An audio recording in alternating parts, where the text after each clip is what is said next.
2. Fairytale story. The frequency, the silence, and the deep. Dr. Adam was not a prince exiled by a king.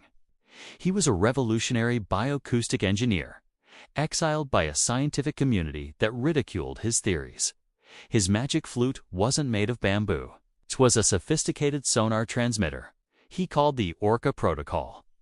He believed that at a specific frequency he could communicate with, and even soothe, all marine life, a universal language of the sea. This radical theory attracted Ms. Samet, the reclusive, fiercely powerful CEO of Samudra Deep Sea Tech. She wasn't an ogress, but the media called her the Sheetavel of the Andaman. She was brilliant, beautiful, and utterly ruthless, known for crushing all competitors. She offered Adam an offer he couldn't refuse: the Fasuya, the world's most advanced private deep-sea research station. A fortress-like laboratory hidden in an uncharted trench. "They think you are mad, doctor," she said, her voice a mesmerizing low hum. "I think you are a genius. Come with me. I will give you the silence you need to prove them all wrong." Adam, captivated by her vision and her beauty, agreed. He descended into the cave, the high-tech prison. For a time, it was bliss.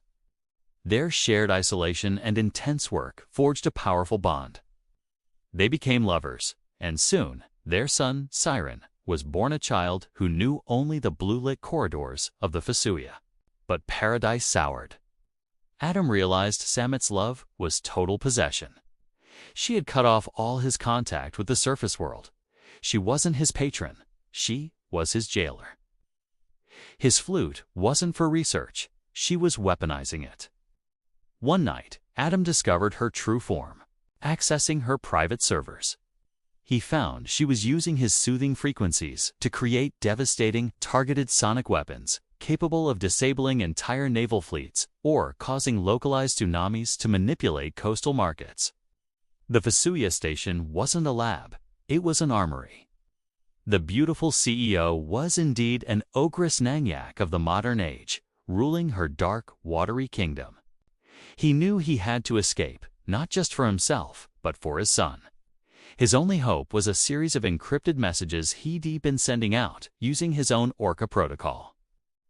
He was finally answered by a nomadic group of deep-sea researchers and environmental activists known as the merfolk.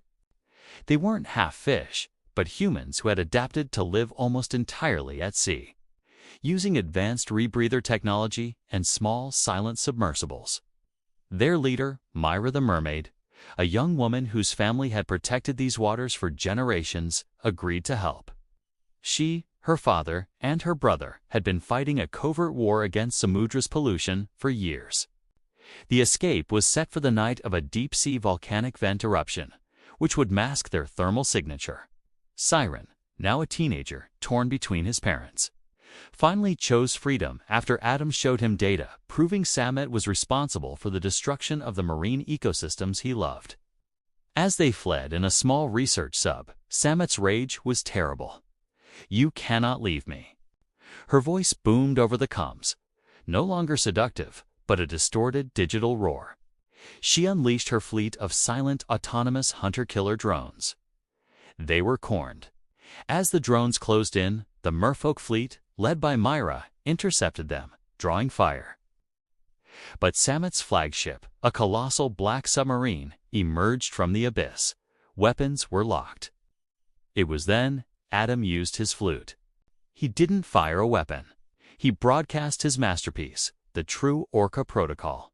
It wasn't an attack. It was a system shutdown command. The frequency was the root key to every piece of technology he had ever designed, which was everything Samet owned. The drones froze. The flagship's engines died. The lights in Samet's underwater fortress went black. Adam hadn't killed her. He had muted her. He left the ogress trapped in a silent, powerless cave of her own making. Myra's submarine guided them to Kokeo, the Crystal Isle. Not an island, but a hidden, self-sustaining surface platform made of interlinked eco-barges.